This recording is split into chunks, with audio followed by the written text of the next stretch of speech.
that they are descended from the Israelites in the Bible. And this is the world's greatest expert on American Indians. There seems to be a lot of overlap, the trans ideology coming from Judaism as well. And there was this like element of blood magic, sacrificing kids. They would do things like sacrifice of the firstborn. They would transgenderism up to a third of the population. How much is this related to the religion? Because then you could also point out like Judaism allows for slavery. And how much of this is maybe something else, something darker? Or are the two kind of connected, would you say? The Rockefeller wanted to do this thing in Jekyll Island because it was so evil that the evil, the power, the dark magic would rub off on their business dealings. My understanding it was the Jekyll Island, which led to other movements, feminism, whether that, and then you could talk about, you know, the equality, her body, her choice, the whole fact that you've got over 1 million abortions a year in the US now. Does that also tie in with the child sacrifice? Who's still benefiting off of human trafficking rings of the same sort? Without a doubt, it can be safely established, it can be safely declared. Slavery in the southern United States is a direct symptom of Zionism and Jewish supremacy. Before we begin, as a special favor to me, could I ask that you subscribe to the channel? It costs you nothing but means the world to us. Recently, YouTube was nice enough to delete our old account.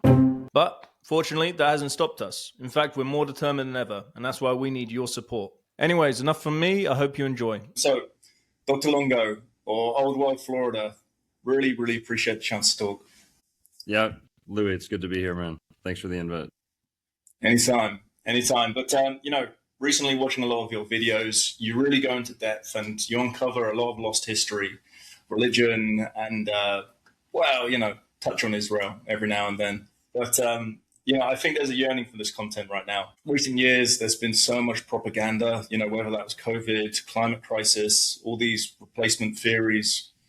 And naturally, it's made more people open, more people skeptical. And at least for me, it's made people more willing to have these kind of conversations. Yet, to start off, I mean, I guess a lot of your content is based on Florida, and Florida has so much significance because it is pretty much the birthplace of the America we know today.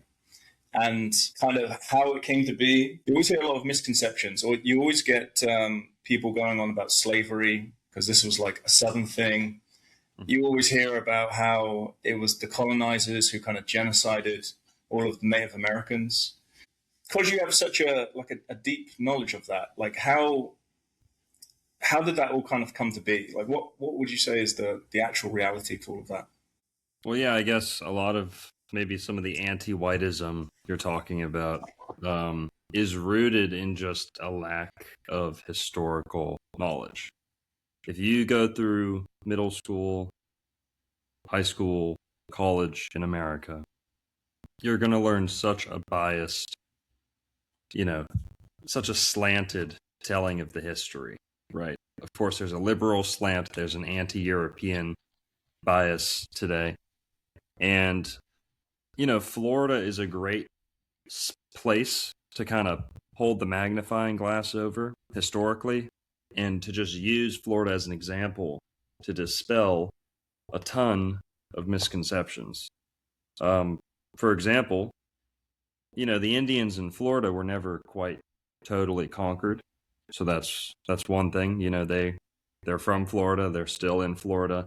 They were rewarded. They got essentially reparations. You know, they're very well off now today, and they have a fascinating history. The Seminole Indians of Florida, but some of the other Indian tribes who kind of went extinct, you know, they were not nice fellows. You know, they weren't your Pocahontas singing songs to the raccoons and stuff like that. They were genocidal in a lot of cases. They operated like the mafia, you know, demanding tribute and terrorism, you know, for not paying that tribute. And there's tribes like the Timucua, the Calusa, Tocobaga, the Appalachee, a couple others. But, you know, so basically before any Europeans even show up, they're all enslaving each other. They would scalp dead bodies They would scalp living captives. They would sodomize the dead on the battlefield. Okay, that's well reported. And so basically, this is not exactly a culture that God wanted to preserve, I guess is one way to look at it. And I'm grateful Christianity came into this land. And I brought up the Seminole Indian tribe because what's interesting about them is after all their kind of, surviving, fighting the American military for dozens of years, 2 or 3 Seminole wars we had, Seminole Indian Wars. It's the most money America ever spent fighting Indians. And they resisted the Spanish, they resisted the English, they resisted the Americans. And then when it was all said and done, and when we finally make peace with them, and these guys were like the 300 Spartans. There was only like 300 left by the very end, but Wow. we pretty much sought peace with them. When it was all said and done, they all converted to Christianity willingly on their own from within. They had Seminole missionaries who were trained elsewhere, went into the tribe, and they had pretty much mass conversions to Christianity. And so one of those misconceptions that we always hear is, Europeans came here to force Christianity on the Indians, but these Indians are willingly Christian. They're proud. And I'm generalizing, but today they've pretty much fused their native religion with Christianity, and that's more or less what I think most of them practice to this day. So Christianity being forced on the natives, it certainly happened. But the ones that were most triumphant and the ones that God seemed to, bring into the 21st century and bless, with the casinos and all the wealth and that, they are Christian today, willingly. There's also misconceptions about slavery, and Florida's a great place to dispel some of those. So in Florida, those Indians, a lot of those Indians had slaves. A lot of blacks in Florida had slaves. Some of the largest plantations in Florida were operated by black owners, For example, the Kingsley plantation in Florida was ran by an African, some say she was a princess, but, she was more or less a slave to start off with. Or you could say she wasn't a slave. She was the wife, maybe a reluctant wife of a rich white man in America. And they say she was an African princess. Then when her husband dies, white husband dies, she's a rich, free black woman in Florida. She has no reservations about, continuing the plantation. And she has blacks working for her, blacks enslaved. The Indians would enslave blacks and enslave each other sometimes. And, it's a lot. It's not as simple as black and white, of course. I think most aware, intelligent people are kind of on that wavelength already, but it needs to be said. And Florida's a great place to just kind of learn the history and dispel the myths. But I got told all the slave owners were white, so how does this make any sense? No, I'm joking. It is really interesting, though, because, the slave owners, it's even interesting, too, if you're saying that they converted to Christianity. I've seen in another one of your videos, there's potential links which had the Native Americans linked with Judaism and potentially like Israelites or whatever. Yeah. And then when you see that now they're the casino owners and stuff, your brain automatically goes to usury and all these things, all these practices. Like, I don't know if they were Christian or maybe they've strayed from the path. How can they justify, the big casinos and exploiting everyone, gambling and stuff? I don't know. Yeah, it's a good point.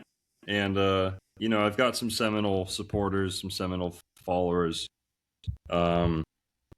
I don't know too much about the, how they square away kind of running casinos with the religion. I'd imagine it's like any culture, there's Christians who run casinos too, out there. That's But Yeah. but to what you're talking about is true. There are historical links to maybe Judaism isn't the perfect word because Judaism implies like a recent split off, tribe of Judah. This would probably be more Hebrew or Israelite links, right? Because first in the Bible we have the Hebrews, then we have the Israelites, then we have, from the tribe of Judah or the kingdom of Judea, you get Jew, the word Jew, people known as Jew. Right. So we're probably looking more towards the Hebrew or Israelite timelines. But essentially, Christopher Columbus, when he first rolled up to the Americas, he was immediately writing about the Hebrew or Israelite links, connections, traits that he was seeing among the Native Americans. He believed they were using Hebrew words and sometimes Arabic words. He brought a Hebrew, Arabic, and Aramaic translator on his voyages. He believed that he was close to places described in the Old Testament, especially the book of Genesis. He believed he was coming close to the Garden of Eden, right? He was searching for the Garden of Eden. And the Native Americans, he just kept seeing things that he thought were Hebrew, Israelite, And there's even stories about some of his crew mentioning, circumcision, right? Or something that looked like circumcision. And then later on, not from his crew, but from other conquistadors, we have clear mentions of circumcision in the Florida coast, Caribbean, Central America. There was certain tribes, certain classes would be circumcised. And then you see, just for example, a lot of the Native American tribes or nations, we could call them nation, right? Israel is the nation, then it has 12 tribes, right? 10 to 13, 14, whatever. But more or less 12 tribes. Within Native American culture, there can be a nation, like the Seminole Indian, they would be a nation. Tribe, nation kind of get mixed up sometimes. But Cherokee Nation, Muskogee Nation, right? Then within a nation, there can be tribes or clans. For like the Otter clan, the Bear clan, most of them are animals, but some of them are wind, paint, right? There's almost always 8 to 10, rarely ever more than 12. And what do you see in Israelite history? There was ideally 12, but over time they're reduced to less than 12, right? And some of them have to consolidate. And that's what you see in Native American culture, is there's almost always an attempt to have 12 clans, but that's not always possible. So they war, they fight people, it's hard to keep a big population. So they get reduced to 10, 8 clans. And the Seminole Indians were like that. A lot of the other tribes were like that. And that's a direct parallel between Israelite culture and Native American culture. In Florida in particular, some of the hats that the Native Americans wear are like dead giveaways. They look like streimels, like the Orthodox Jewish big bear hats. Some of them wear fezzes. Some of them wear turbans. And then what else? Basically the Seminole Indians, like I said, they started the casino thing. They're the tribe who kickstarted the casino. They made a ton of money because they didn't have to use tobacco tax or pay a tobacco tax. And so they're very lucrative businessmen, right? They have this money-making nature.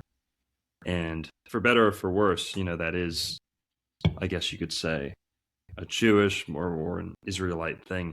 There are mentions in the Bible. God says, your people are going to be blessed with, fortune and abundance and it's not always greed, sometimes it's just you do well, Yeah, blessed sure, to do sure. you do well. But they are very lucrative, so that could be another Jewish trait, you could say. Now, where am I getting this from? Am I just like scraping Wikipedia articles for, what looks like this? No, no, no. Just to be clear, this tradition goes back, like I said, to Columbus. Columbus was a pretty much believed the Native Americans had Hebrew roots. Then the conquistadors came after Columbus. Columbus was 1492. There's about 20 more years until Florida's discovered. And then from there, the rest of America's, kind of filled up with people. Many of the conquistadors and the first missions, Christian missions who were living amongst these Native Americans, they thought that they were so Jewish that they would bury them with their feet to the east, their feet facing towards Jerusalem. Because back then they believed when the Messiah, when Jesus returns, or when the Jewish Messiah finally comes, at the end of days, whatever you want to call it, the kingdom of heaven coming down on earth, that basically Christians would raise up and face the altar of the church. They believed that Jews had to be buried differently. So they would bury them with their feet headed facing towards Jerusalem, so that when they would rise from their graves, they would be facing Jerusalem. They thought that the Timucua Indians in the northeast coast of Florida were so Jewish or so Hebrew that they buried them in that fashion.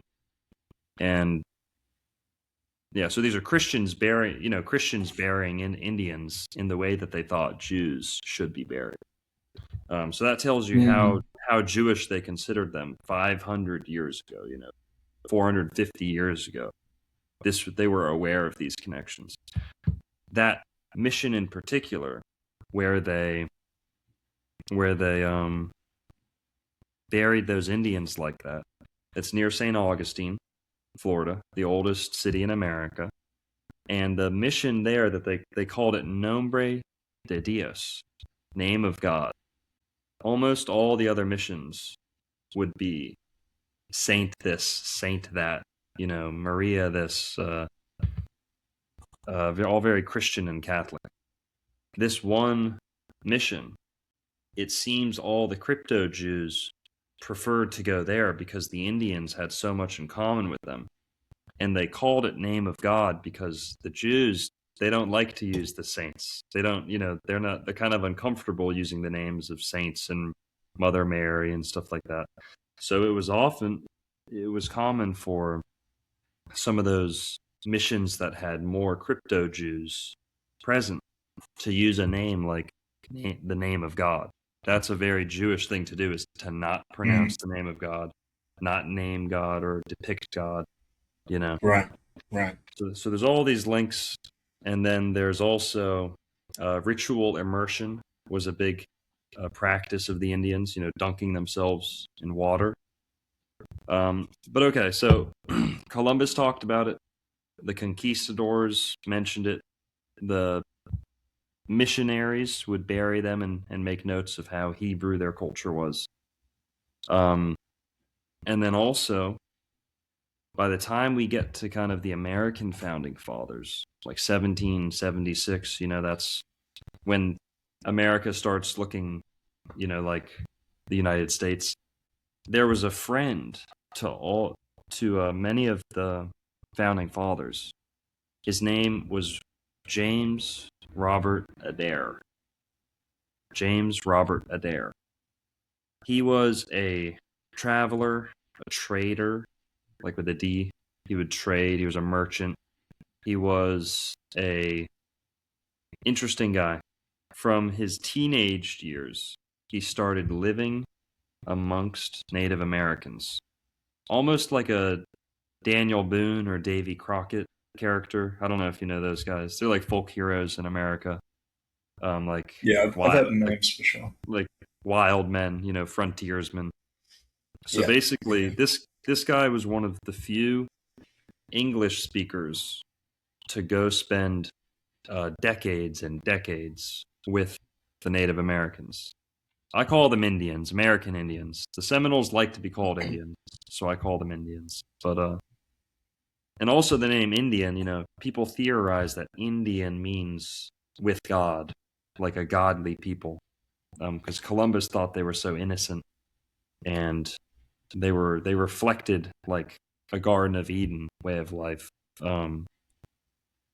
So Indios may mean, you know, in God. Like these people know of the God of Abraham. You know, they're with God, right? They're not pagans. Essentially, is what he's saying. They're not idolaters or this or that.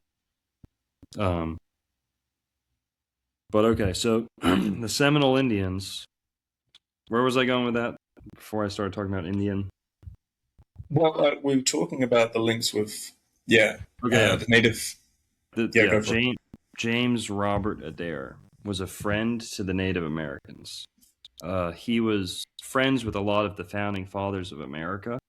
You know, 30 years before that, he was a frontiersman, a trader, kind of a wild man.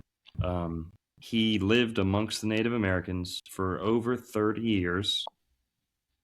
He married an Indian woman. He made a lot of money, you know, trading and traveling with them. And then he would fight in their wars. He ended up fighting alongside them, you know, killing, getting wounded, you know, traveling long distances, bonding with these guys. You know, they really trusted him.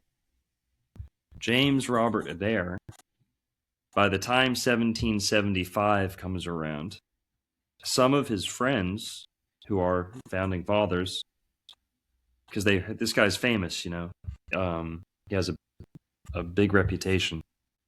He's one of the few English-speaking experts on the Native Americans. He's probably America's greatest expert on American Indians at that time, 1775.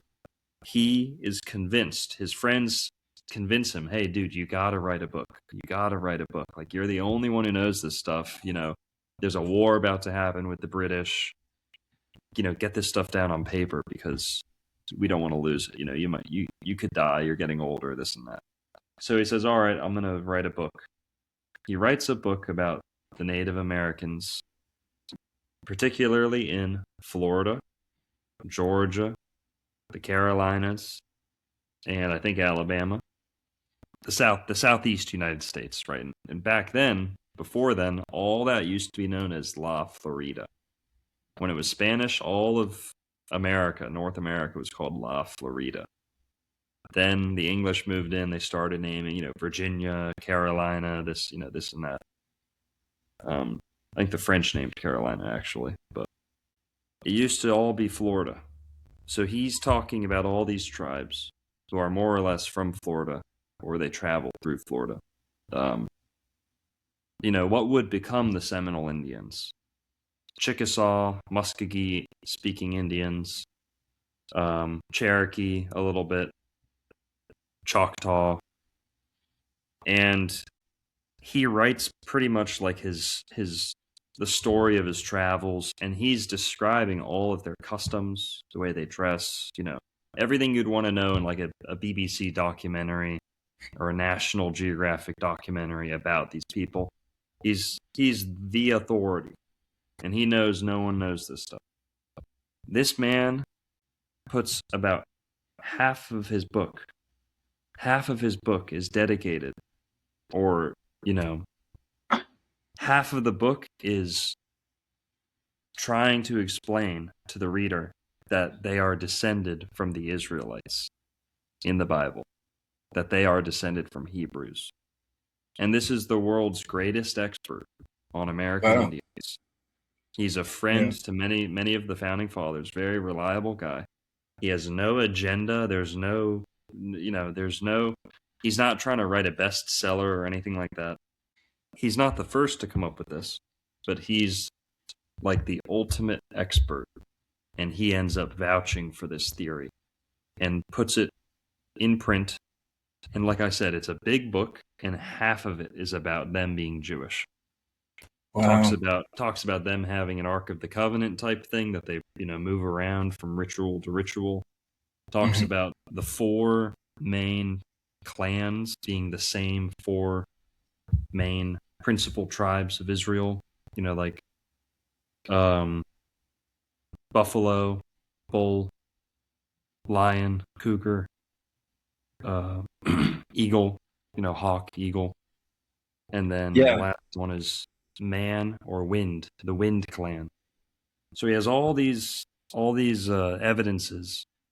And if anyone wants to check that book out, it's called, I think it's just called History of the American Indians, or just the American Indians by James Robert Adair. So that's 1775.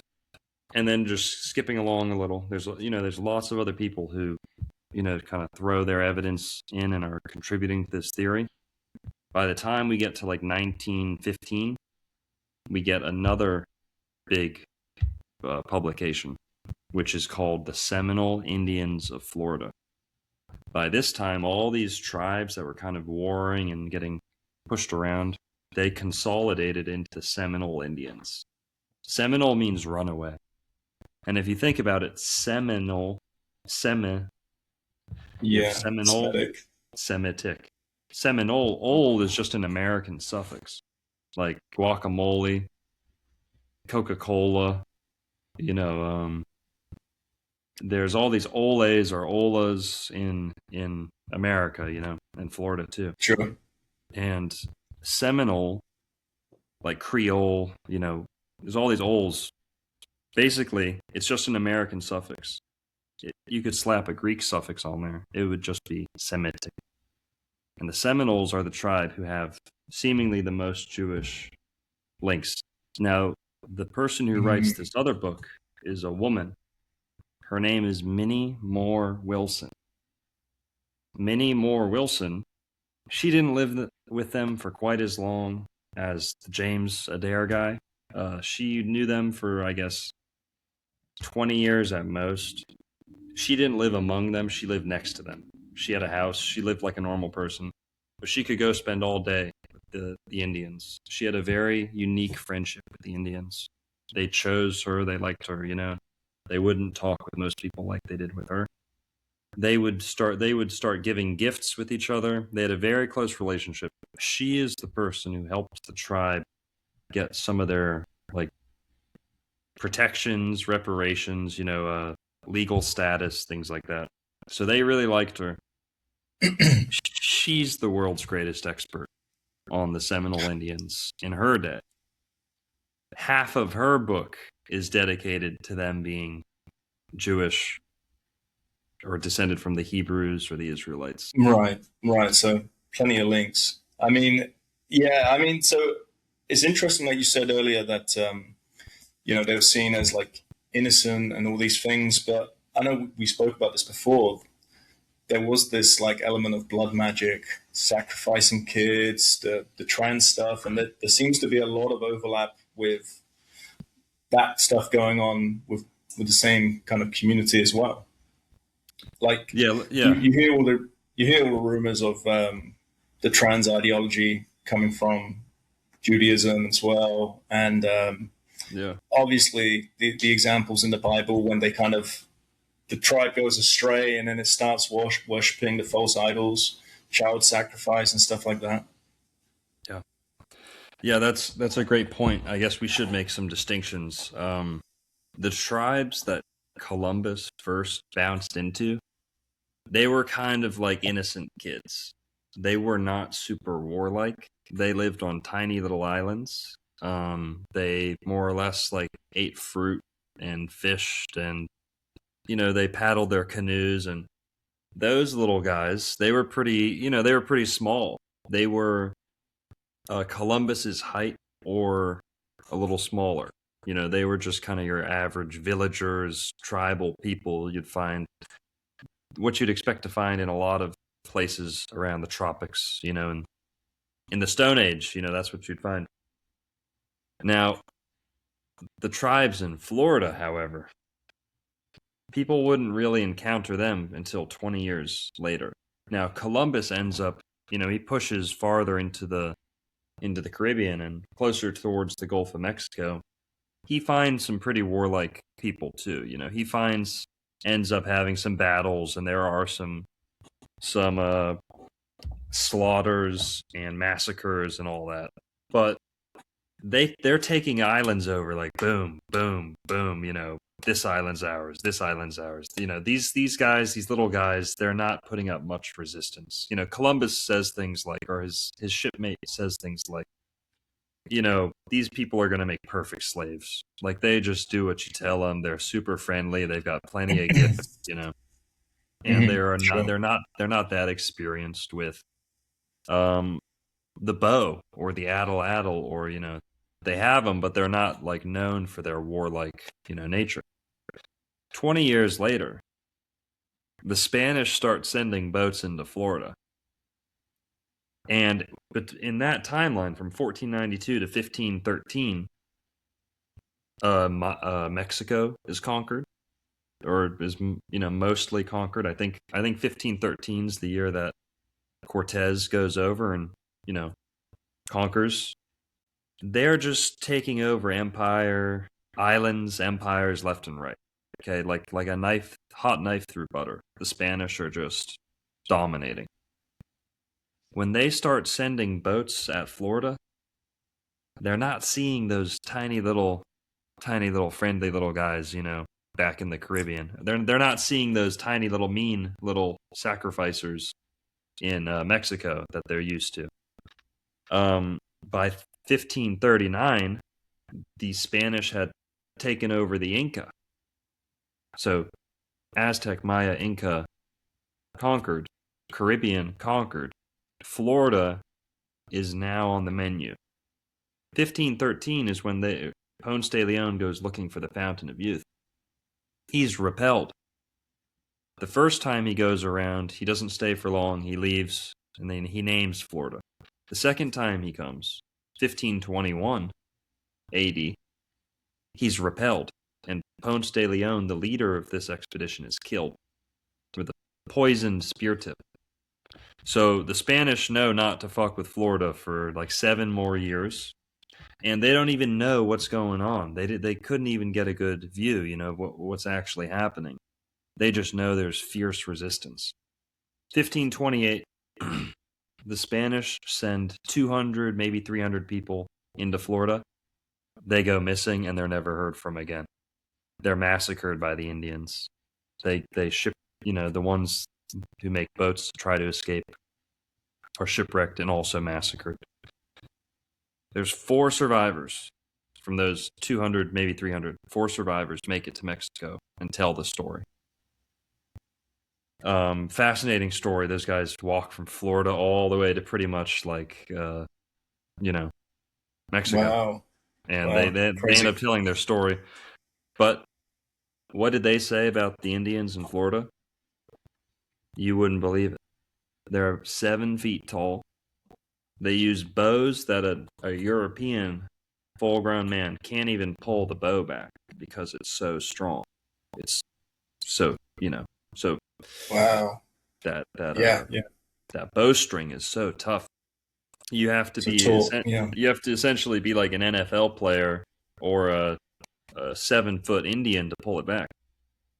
They were shooting arrows that could go straight through a horse.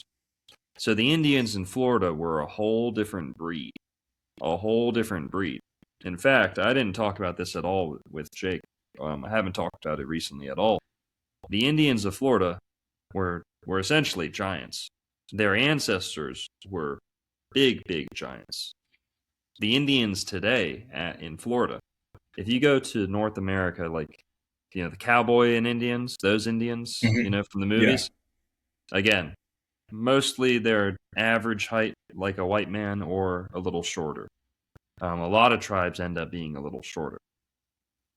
The tribes in Florida were consistently gigantic, a foot taller, 1.5 foot taller. Sometimes they said we only reach the waist of the chiefs, the kings, you know, the royal races of Florida. And when, you know, Florida's covered in Indian mounds, like burial mounds, you know, they have those up in the UK too. Tumuli, or whatever they call them. tumuli, or cairns, I think they call them too. Let me check that. Yeah, I've never heard of this. Yeah, this is new. Yeah, But yeah, cairn. Yeah, that's what they call them. native Indians in England, you're saying? Well, yeah, the indigenous people of England and Ireland, they would make Right. Okay. mounds just like the Native Americans. But so in these mounds, when we excavate them, you find bones that are extremely, extremely large. So basically, the farther back in history you go, the larger the Indians were. And part of it was just them being tall. Another part of this was, you know about the elongated skulls? You've heard about this elongated, deformed Sure. crania. You know, it's kind of, most people think it's like alien stuff. You know, people think it's like the Anunnaki or the, you know, sometimes this stuff gets a bad presentation. You know, with the alien, it's associated with the alien stuff. But it's true. Yeah.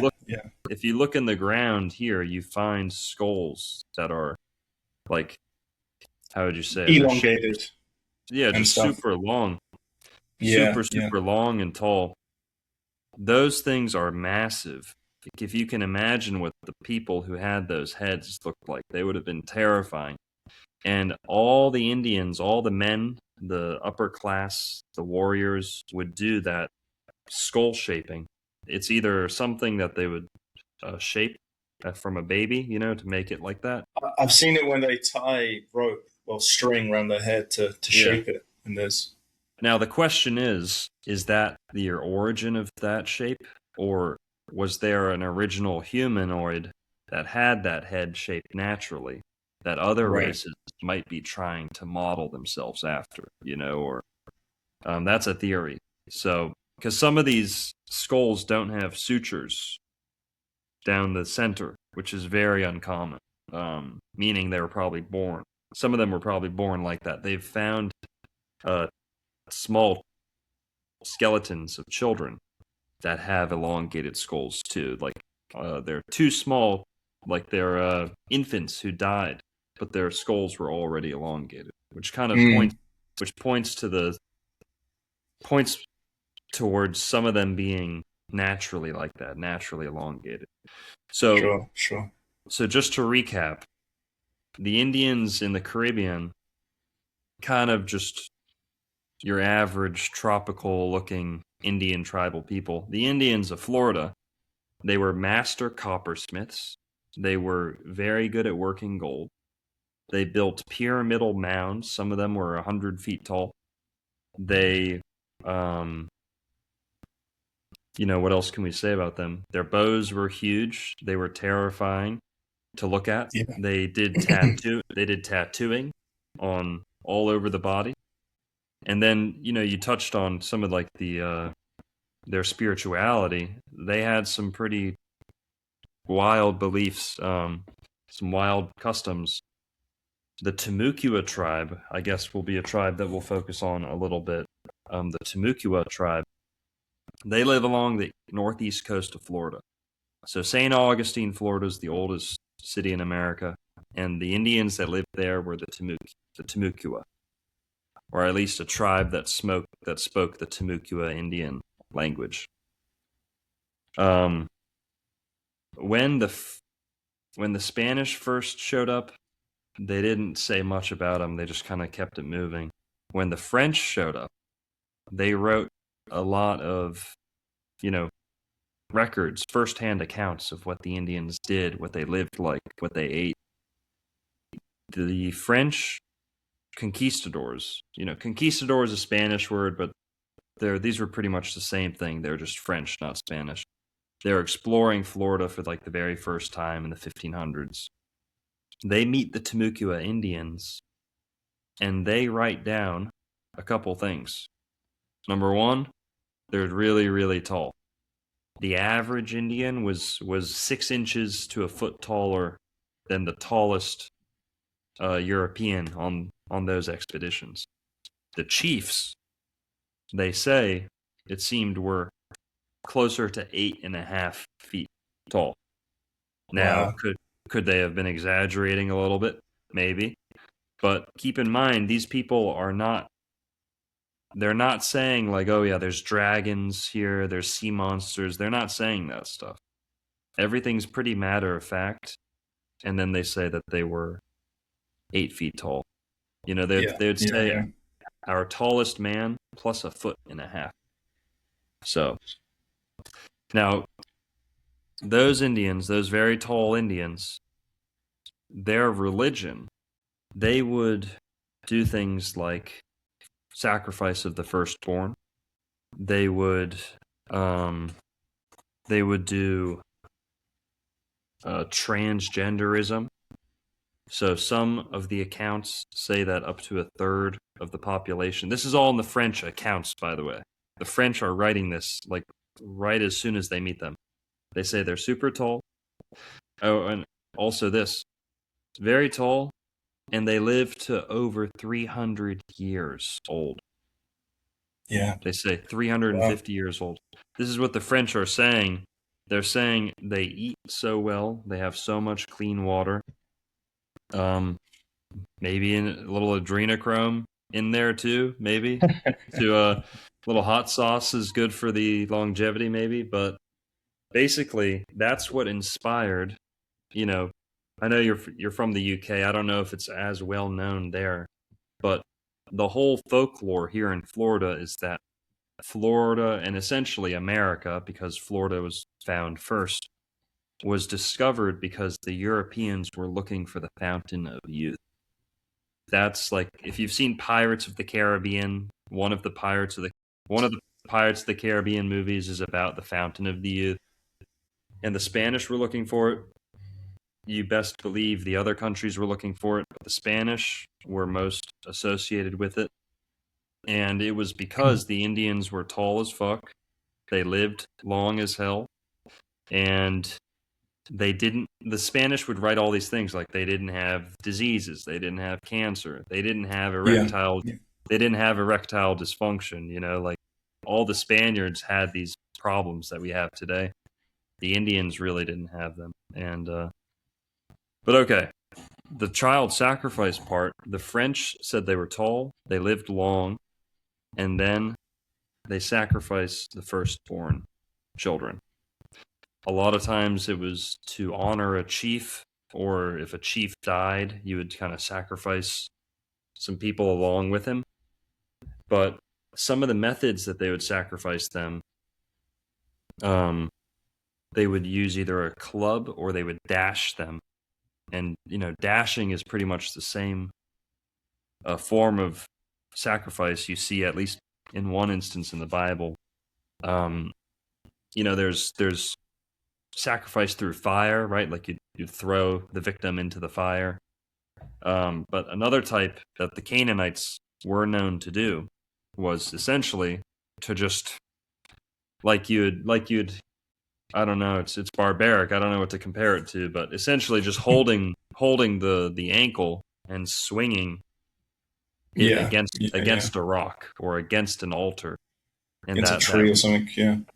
that rock, that stump, yeah, whatever it is, would be the altar. And the Timucua Indians did that. Now, also, they did part of their culture was transgenderism. So they say some of those early accounts say up to a third of their population was male to female transgender. Back then, they called them hermaphrodites Wow. because they didn't have the word trans. They didn't use words like that. They called them hermaphrodite, but what they really were was men who were either slaves or conquered, or they weren't. They didn't reach puberty early enough or strong enough or something. You know, maybe they were like the beta males or whatever. If you weren't a big strong warrior, they would just turn you into a male to female. You would essentially occupy a woman's role in the culture. Sexually, too, they make mention of that. And these people were sodomites in a lot of different senses. Like I said, those same Timucua Indians, they would scalp their dead and they would sodomize their dead. There's clear mention of that. And yes, it's not to focus too much on the native Indians, I guess, but I'm really interested in these overlaps because we forever hear about the child sacrifice going on, the adrenochrome, this whole like blood magic that we see nowadays. It's interesting that you're saying that Christians, you say they pointed to the east, and Israelites point to a different direction. And obviously, with what's going on right now, this whole idea that they're going to rebuild the third temple, the sacrificing of the red heifer, which has already happened. It's all pointing to this potential, Antichrist getting birth and whatever, right? But the question on a lot of people's minds is this actual revelation, or is this being forced? Is this kind of like a trick, I guess, But to bring it back to kind of what's going on in Florida, and, not to dive in on this topic too much, but this whole speculation that Christopher Columbus, he was potentially Jewish. And you've also got all of these kind of operations happening, originating in Florida. Like I've heard you talk about the what's the island again? Jekyll Island. Jekyll Island. Jekyll. Yeah. When you talk about that and how that essentially has influenced all of these different programs, Florida as well, the South was the start of the slavery. And like how much is this related to the religion? Because then you could also point out like Judaism allows for slavery. Mm-hmm. And how much of this is maybe something else, something darker, or are the two kind of connected, would you say? Yeah, you kind of touched on it a little earlier, but one of the big threats to the ancient Israelites or the Hebrews was Canaanite infiltration, pagan, idolatrous infiltration, child sacrifice, infiltrating the priesthood and the temple. Those things happen. The Bible makes clear mention of transgressions and the shortcomings and the corruptions of the priesthood and the temple. But talking about Jekyll Island, there's a guy named Timothy Bentz. Timothy Bentz is a legendary researcher. He's like an OG conspiracy theorist. He's a preacher. He's a Christian mystic, a little bit of a healer, I guess you could say too. He heals land, I guess, more than he heals people. You believe in that type of stuff. He removes curses. He's like... Okay. I was like, we're talking about like regenerative farming or something? But No. That's good stuff too. He removes curses, and that's like one of his specialties. He's like an exorcist for places, basically. I've spoken to 2 exorcists now, so yeah, I guess nothing's off the table, Now, Timothy Bentz is well known for exposing the whole second half, or the other side, of the Jekyll Island conspiracy. So Jekyll Island, for those who don't know, is the place that the Federal Reserve of America, it's not really American or federal or a reserve, but the Federal Reserve system was conceived at Jekyll Island. There was a secret meeting with 6 to 10 of the richest men in the world, or their representatives, who traveled from far away. Most of them came from New York, all the way down to Georgia, just to have this one special meeting.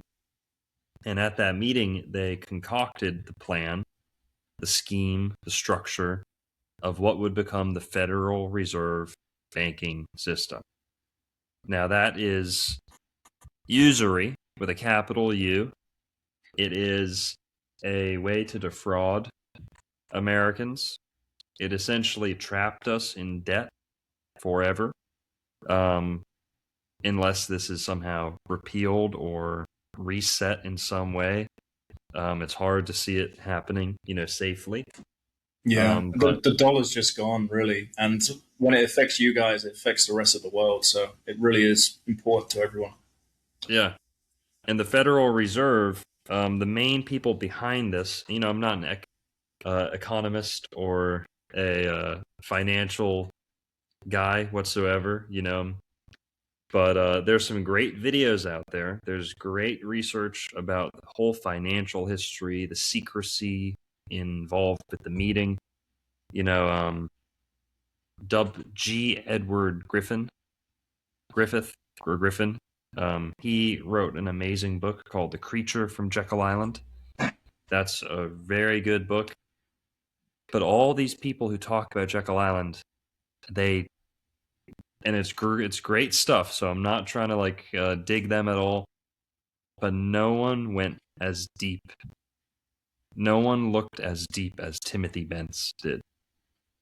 Timothy Bentz explained and uncovered why Jekyll Island, why there, why the secrecy, why couldn't they just have the secret meeting on a boat anywhere? If you want secrecy, Right. if you want to prevent reporters from listening in or seeing you in the same room with someone, why don't you just go take a boat, take 5 boats, 10 boats, and then go meet at one of those boats? Why would you need to go all the way down to Florida, to Jekyll Island, which is actually Georgia? It's right on the border. It couldn't be any closer to the border with Florida, and that's kind of on purpose too, because for a long time it did not belong to the United States. This was almost like an international kind of commerce, zone, kind of like a London or a DC or a Venice, or something like that, a Vatican, where it's a country within a country or it's outside of the country. It's not technically a part of the country that it's in, Right. Jekyll Island was like that until 1947-ish, when it officially became part of the state of Georgia. Now, before then, it was a private playground for the richest, the uber rich. I mean, this is it has been said that a third of the wealth of the whole world would congregate at Jekyll Island. You had the Rockefellers, you had the Goodyear, the Wow. tire company, right? Goodyear Yeah, sure. tires. You had, who else? I'm going to blank on a bunch, but Rockefellers, Goodyear, Rothschilds and stuff. Pulitzer. You had, now Rothschilds never went there themselves, but the Warburgs did. So the Warburg. Yeah, Rothschilds, sure. the Rothschilds don't do much in America. When they want something done in America, they do it through the Warburg branch of the family. And the Right. Warburgs married into the Rothschilds. The Warburgs were there at that Jekyll Island meeting. One of the Warburgs.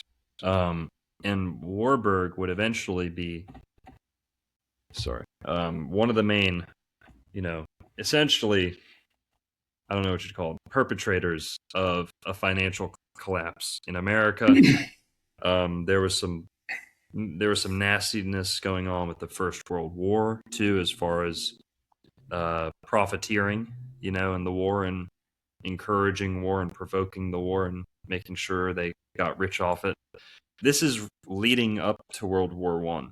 This is about 1910, and then the Federal Reserve gets put into practice, gets passed in 1913, I believe. Before that could happen, the Titanic had to sink with all the opposition. All the opposition to the Federal Reserve allegedly was on the Titanic. Guggenheim, Right. Strauss, Astor, these 3 men, Isidor Straus, Benjamin Guggenheim, and John Jacob Astor IV, I think, they all perished, and they were said to have opposed the Federal Reserve. J.P. Morgan was also in favor of the Federal Reserve. He did not show up to the Titanic. He funded the Titanic. He insured the Titanic. He was supposed to go. He didn't show up for the last voyage. So whether that's insurance, whether he's just a good astrologer, who knows? But basically, These are the people involved in that meeting at Jekyll Island.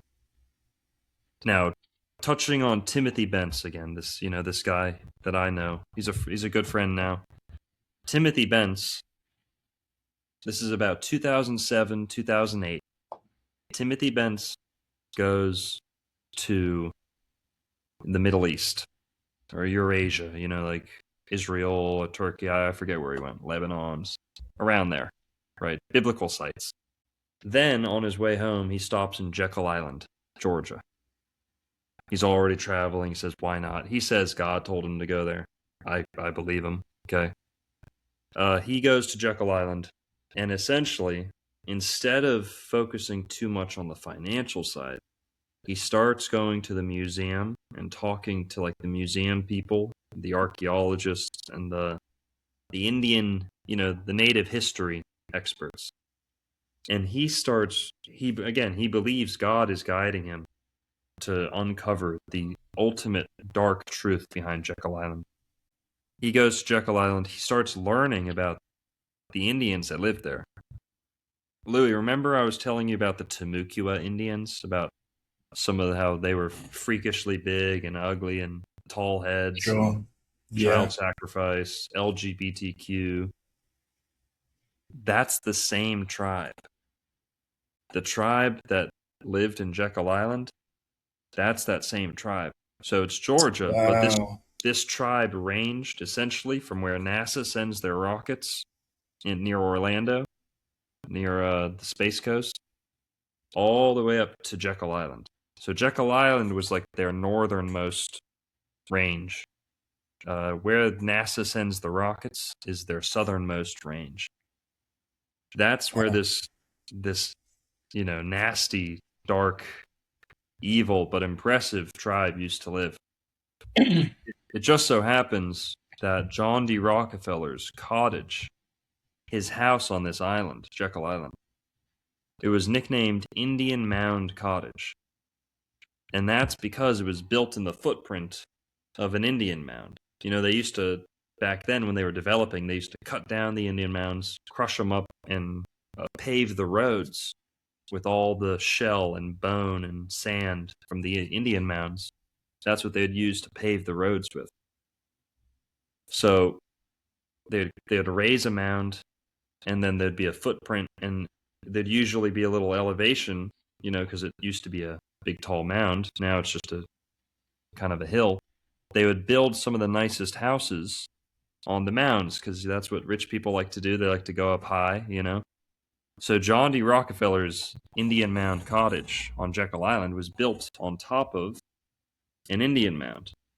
Now, Timothy Bence, after talking with the museum, curators and whoever's working there at the museum while he was there, they tell him about some of the practices. They start talking about the child sacrifice. They start talking about some of their culture that seems to have biblical roots. Maybe even Canaanite roots rather than Hebrew roots, right? Timothy Bence's opinion is that this is like a long-lost Canaanite tribe. And remember, when we say Canaanite or Philistine in the Bible, a lot of times, not always, but that's mostly synonymous with Phoenician. It just depends on how you're using them. So Phoenicians could be Canaanites or Philistines in a boat. If they're in a boat and they're traveling far away, you could have just called them Phoenicians. So we know many, many people theorize about the Phoenicians going to America. The Phoenicians were known to do child sacrifice, firstborn, ritual slaughter, the firstborn child. They may have set up a colony in America. They may have set up many colonies in America. This tribe seems to be the tribe that exhibits the most Canaanite practices. And remember, Philistine, we say Palestine today, Palestine, Philistine, same word.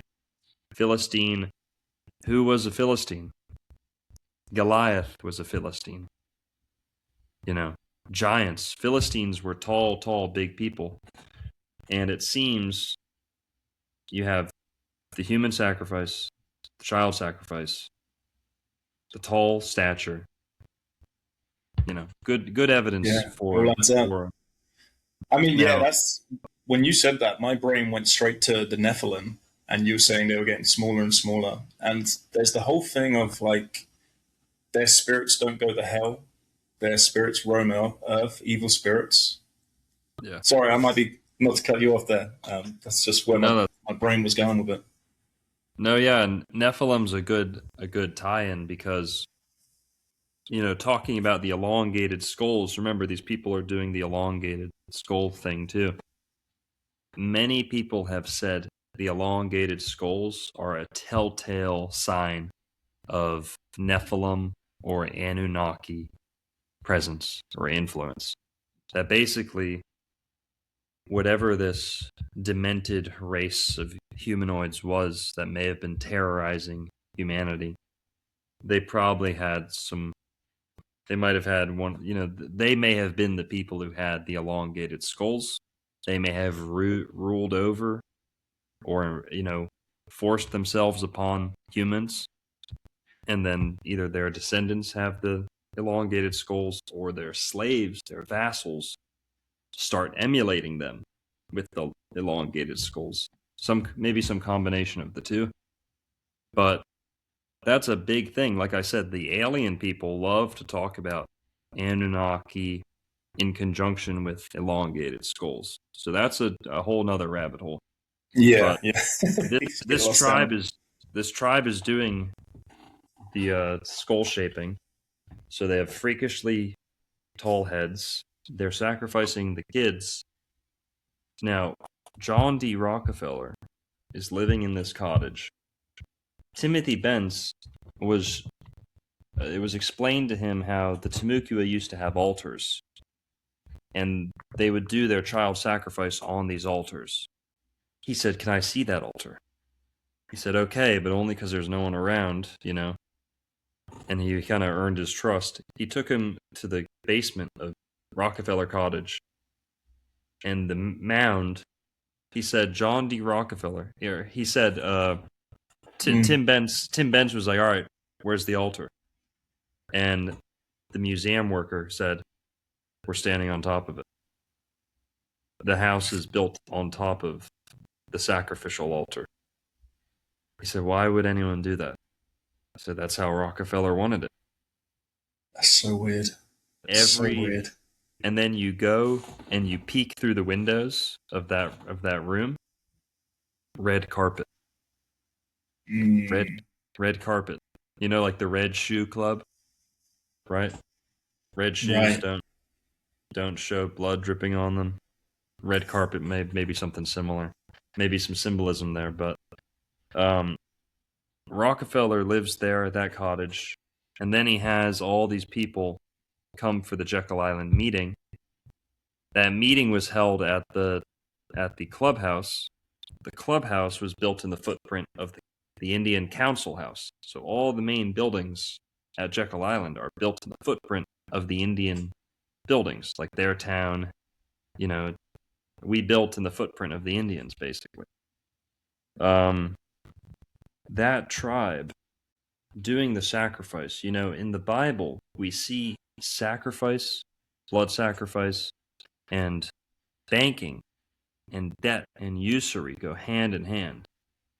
When Noah makes the first animal sacrifice in the Bible, he gets off the ark, and God doesn't command him to make the first animal sacrifice. Noah just does it. Now, people don't catch up. Most people don't pick up on this. Noah is punished. God did not desire sacrifices from the beginning.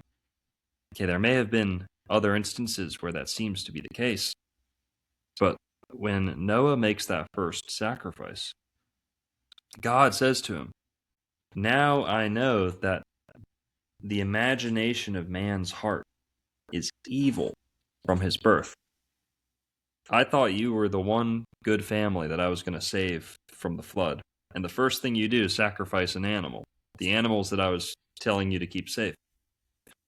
Now, people say, "Oh, there was clean and unclean, so, you're supposed to sacrifice the clean ones." Well, then God says, now I'm going to demand blood from you and your ancestors or your descendants. I'm going to demand this blood from you. Mankind, essentially, if we pay attention to the story of Noah's Ark, when Noah gets off the ark, we actually see the origin of banking as well. Mankind learns about debt and interest through the sacrificial system. Because when Noah takes out that first loan, or when Noah kind of makes that first sacrifice, God views it, God responds to it almost like a loan taken out that Right. can't be paid back except with the same currency that you kind of bought in with.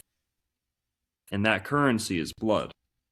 So when Noah makes the first blood sacrifice, and remember, some people are going to say, oh, Cain and Abel's the first sacrifice. No. There's no altar, there's no slaughter, there's no bloodshed. Cain and Abel, neither of them made an animal sacrifice. Okay, there was an offering made, but another story for another time. But Noah makes the first explicit animal sacrifice, and God seemingly punishes him for it. In a way, God says, now I'm going to expect blood from you and your generations. Like the people who come after you are going to have to still be paying this off pretty much. And that is the beginning of the sacrificial system that mankind is under all the way until Jesus. So some people say, blood sacrifice is a great thing. It's a good thing. God wanted it. God loved it. Not if you're paying attention. It's something that we got stuck in because we played with fire and got burnt. And God said, okay, well, now if you want to play with fire, now I'm going to make you a fireman. You're going to be playing with fire for generations because you wanted to kind of mess around and get involved with this. If you look at some of like the book of Enoch, if you look at some of the non-canonical texts, I'm not a big Gnostic guy at all, but if you look at some of these non-canonical texts, it says the fallen angels taught mankind animal sacrifice, the consumption of blood, human sacrifice, also makeup. Interesting one, makeup. Taught them it's deception. How to deceive, how to beautify things, how to be vain. But all that comes from fallen angels. Now we don't get that in our 66 books of the Bible. We don't get that stories spelled out so clearly. So it seems a lot of people assume that God was just very grateful for this blood and he just loved blood. He's reveling in the blood and this, but they're ignoring the fact that we're stuck in this sacrificial system. It is crushing mankind. I mean, the blood debt only increases. By the time we get to Jesus' day, they're sacrificing thousands, tens of thousands. Some of them say themselves in the Talmud, hundreds of thousands of animals every single day. And worse, by the way, before that, at various times, there even pagan god worship, money with pagan gods or pagan heroes on it, and child sacrifice had all infiltrated the temple way before Jesus ever comes. So when Jesus shows up, the temple's already been destroyed once, kind of reformatted, reconstituted. So Jesus is there at the second temple. By the time we get to Jesus' day, they still have problems. They're doing the usury, and they're doing way, way, way too much animal sacrifice. Even if you think God originally intended this, they're doing way too much. It is barbaric. It looks like Burger King multiplied by a zombie movie multiplied by a horror movie. It's such carnage you wouldn't believe. And this is being done in God's name, right? Now that's essentially the development of this sacrificial system. And why is Jesus so angry? Why is God so angry? Because the blood sacrifice goes hand in hand with the usury. Because the debt system, like I said, I'm trying to explain the blood, how we did a little sacrifice and God responds by saying, well, you got to pay that back. You got to, even if people think God was pleased by this, he's demanding more and more. And I think, go ahead. And it seems like he's demanding it as in like you personally have to pay the price. And so then they kind of circumnavigate that by saying like, oh, we can just get around that by sacrificing an animal. And then it just seems to compound and it just gets, snowballs a bit, gets out of control. Yeah. In Matthew, in the book of Matthew, Jesus quotes, I think it's Hosea. Hosea 6:6. In the Old Testament, God says, I desire mercy, not sacrifice.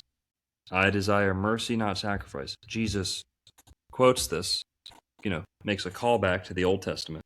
So we're showing this is a current and a thread that runs from the Old Testament into the New. But blah, blah, blah. Basically, the relationship here is that usury and animal sacrifice or blood sacrifice or, human too, are inseparable. They're inseparable because the notion that God needs you to pay things off in blood, it's the same black magic trick telling you that you need to pay off. For example, not to pick on anyone, but when Jews go get a loan, they get a loan and it's interest free. Right? Correct. Depending on what religious exemption or they use. Christians are supposed to be safe from usury as well. That got messed up somewhere along the line. Jesus was standing up against usury and blood sacrifice. And why we're bringing this up is because the Indians of Florida seemed to have been caught up in this as well. They were doing child sacrifice. That, by the way, Indians in America, they were doing tons of animal sacrifice too. That's common for them. But let's bring it back to Jekyll Island and John D. Rockefeller. Good. Why are they doing what they're doing in Jekyll Island? Well, basically, the evil was so strong in Jekyll Island because of the history of child sacrifice being done there for hundreds, if not thousands of years by this Timucua tribe. By the time that the Europeans show up, this place is like soaked. You believe in hauntings. You believe in like these old saloons that had shootouts in them, and people say they see the dead cowboys or the dead Civil War soldiers or the dead, hauntings. At the very least, we're talking about a haunting. If you believe in that type of stuff, we can take it a step further and say, this place has been stained. Timothy Bentz likes to use the word iniquity. There is a stain of sin. Like one of the worst, human child sacrifice. That stains a place.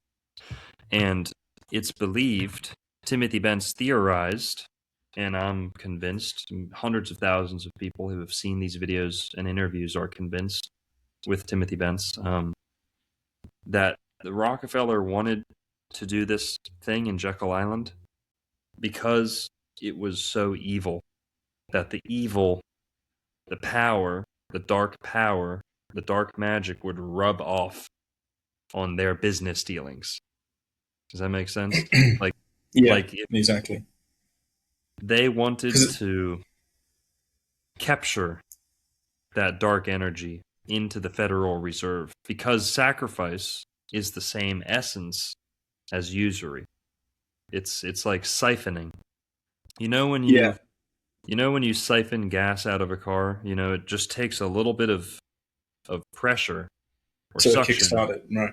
Yeah. And then once it's kickstarted, it'll go till it pulls everything out of the other side.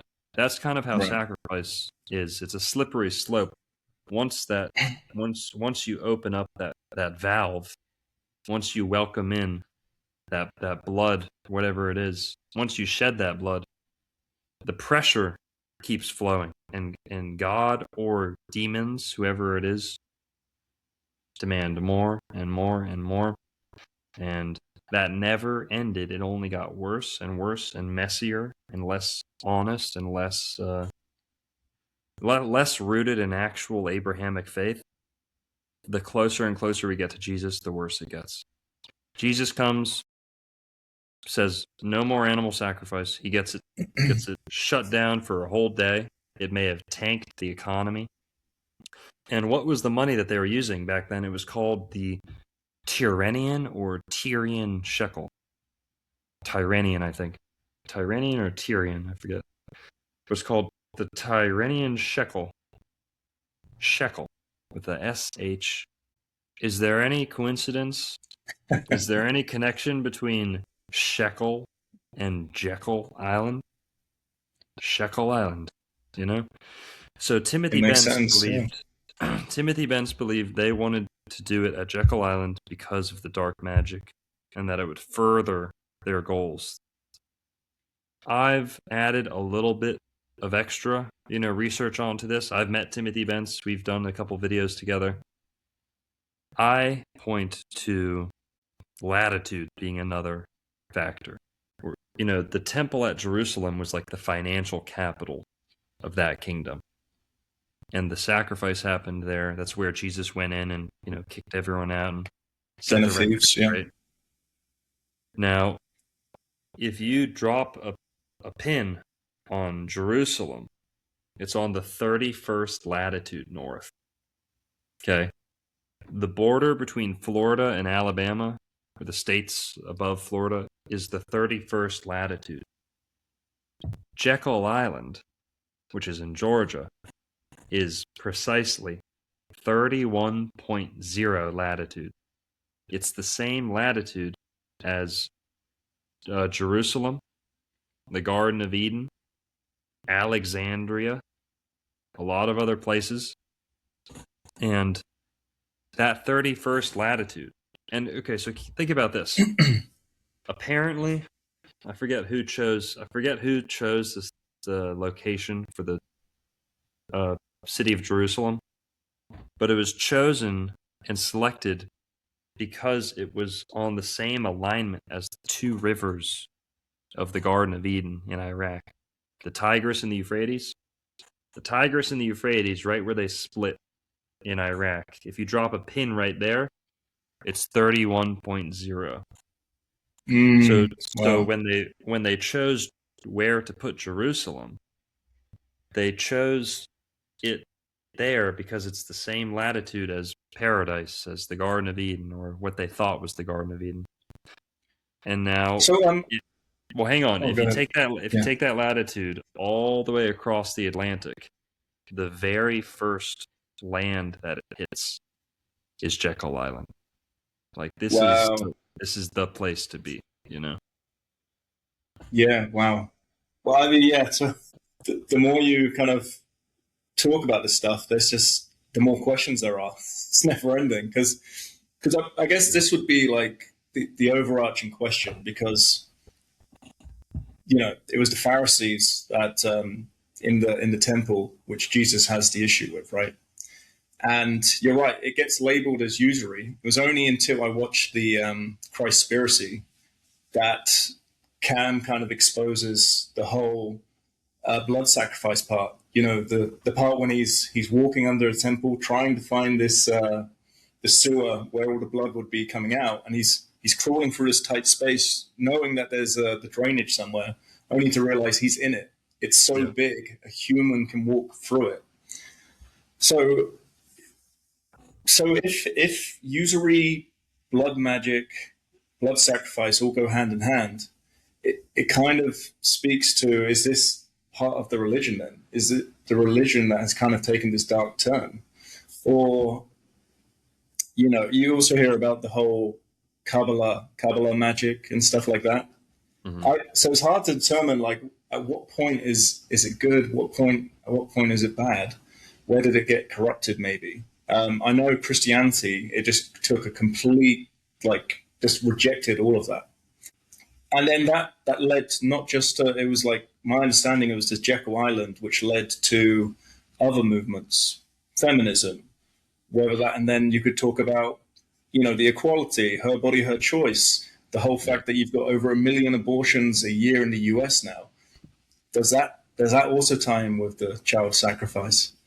100%. Yeah, sorry, I'm just Yeah. stretching a little.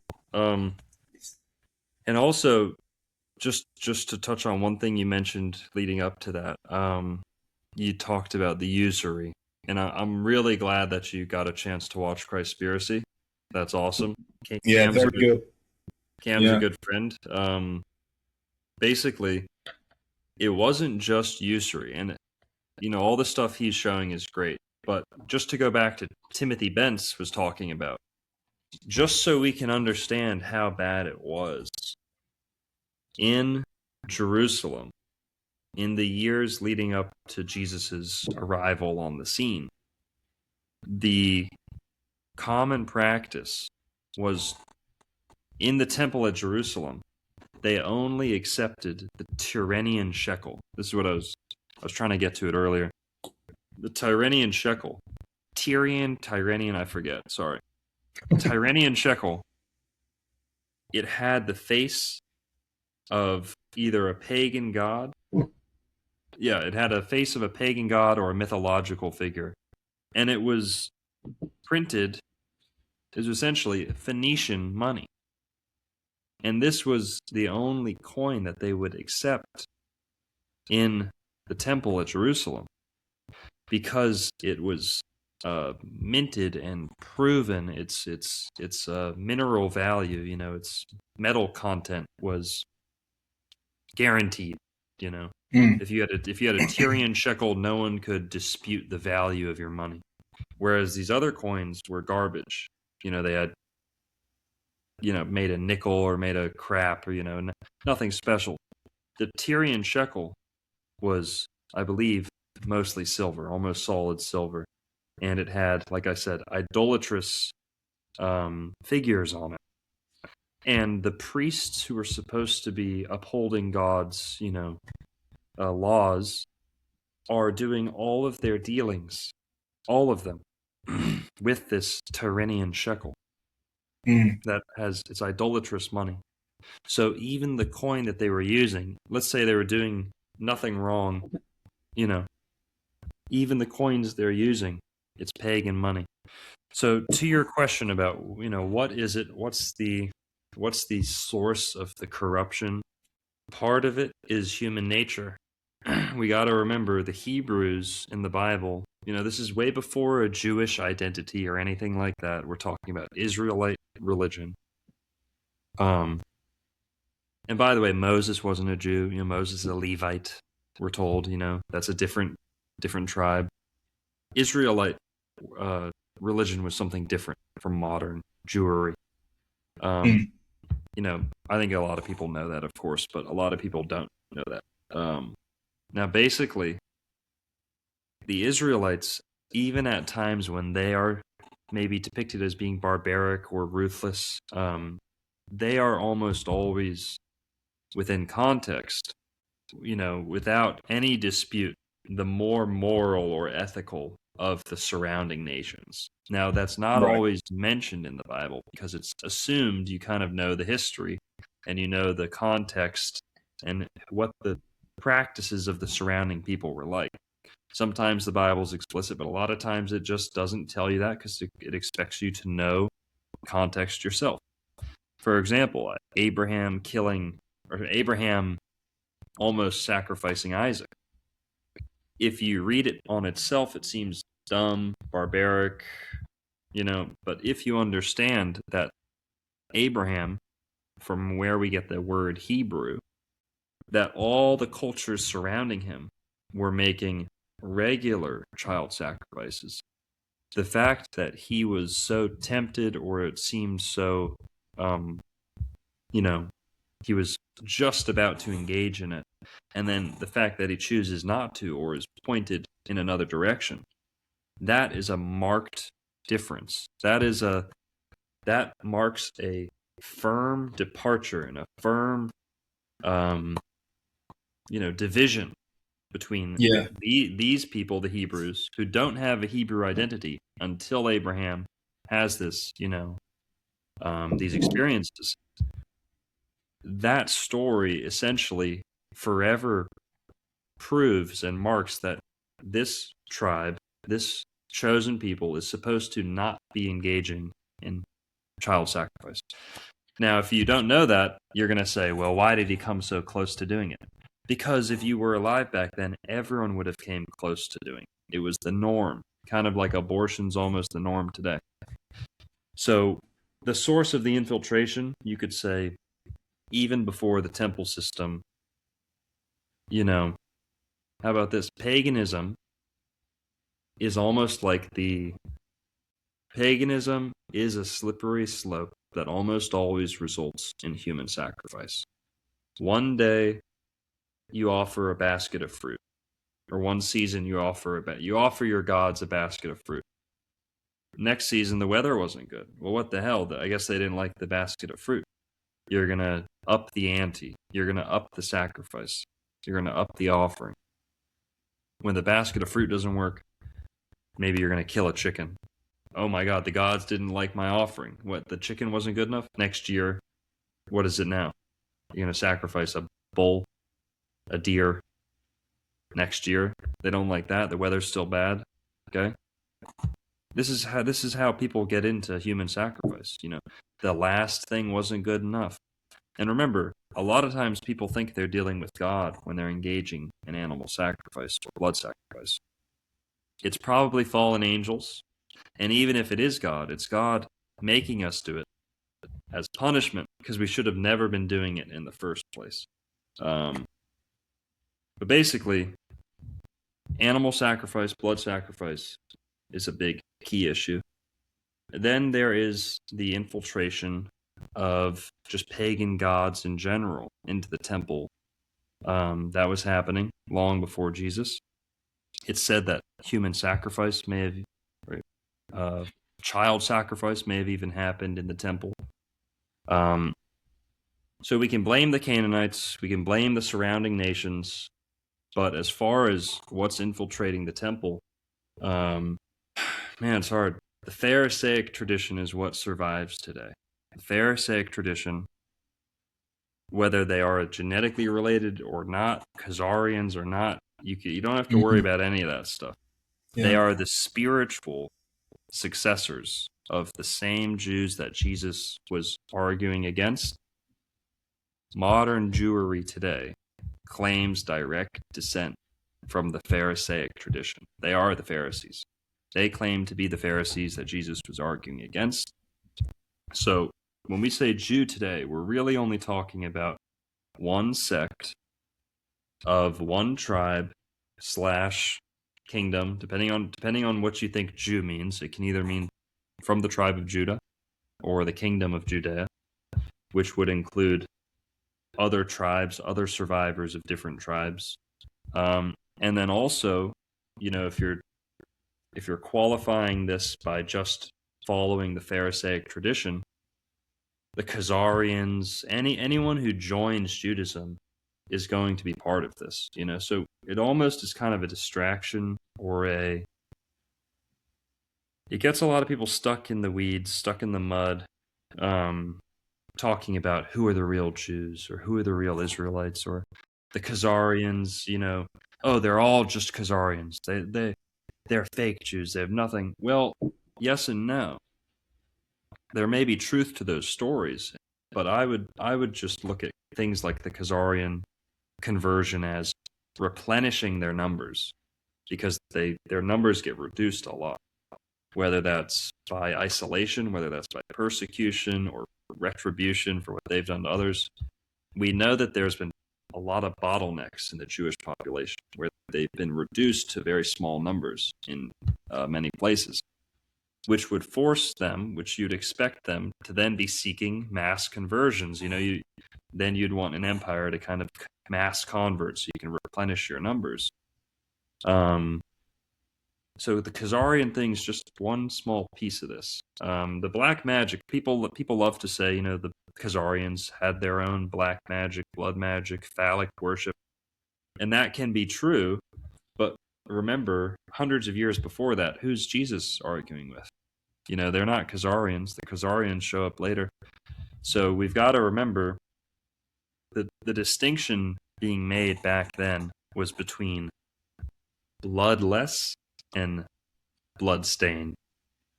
Jesus was trying to point us to a bloodless, sacrificeless future, right? The wolf laying with the lamb, the lion or the leopard eating straw, humans, animals going back to like a Garden of Eden type existence where there's no violence, there's no, maybe this is a hippie pipe dream, but Jesus certainly believed in it, and the prophets. Well, and it's also to Christ's Spirity, to Cam's credit, he pushes for vegetarian, like being a vegetarian. And to be honest, like I've seen all of the, I've seen Game Changers, I've seen all the ones which talk about it from a health standpoint, but his was the first one to actually make sense in a real ethical way and tying in the religion. I'm finding it hard, but like his was the most convincing argument I've actually heard for that. I'm a vegetarian too, by the way. For I'm not yet. I'm not yet, but I want to do the research to make sure I get the right diet, because I feel that's where a lot of people go short. But essentially, to be a Christian, you should probably adopt being a vegetarian, right?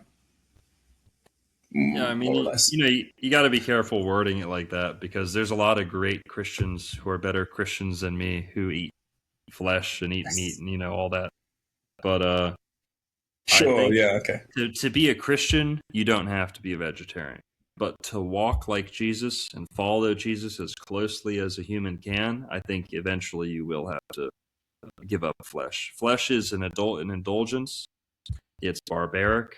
It's not the way God designed humanity. It's not God's ultimate plan for humanity. So people are going to say, oh, well, what about Exodus, or what about Leviticus, where God's saying, I want this many sacrifices and do it this way and cut the meat like this, and these animals are good, these animals aren't. People really get confused by that, and they say, well, it seems God wants sacrifices. Well, we've got to be critical here. We've got to be, discerning. There's also passages that say God never desired sacrifices. Like I said, Hosea 6:6 earlier, I desire mercy, not sacrifice. But the flesh diet, it's not the original design. God created us vegetarian, Genesis 1:29, fruit and herb bearing seed. And the ultimate plan is to get us back to vegetarianism, the Garden of Eden way of life. It was sin that made it possible for mankind to eat flesh. It was sin that made God allow us to eat flesh, or compelled God to lower the bar so we could eat flesh and not be judged so harshly. That had to be done.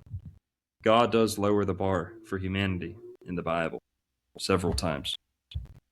But Jesus, his mission is to set the bar back up high, to return us to the beginning, to return us to, as close to perfection as possible. Now, within that, people will say, well, what about the allowances? What about these allowances? What about the sacrifice? Well, what does Jesus say about divorce? Because divorce is the perfect parallel.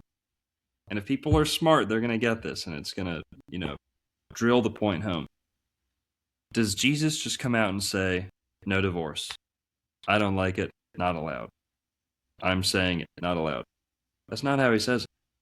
The Pharisees, maybe the Sadducees, I forget, in this instance, they're trying to catch Jesus slipping. They're trying to catch him contradicting himself or contradicting the law, trying to catch him slipping. And they ask him, what about divorce, Jesus?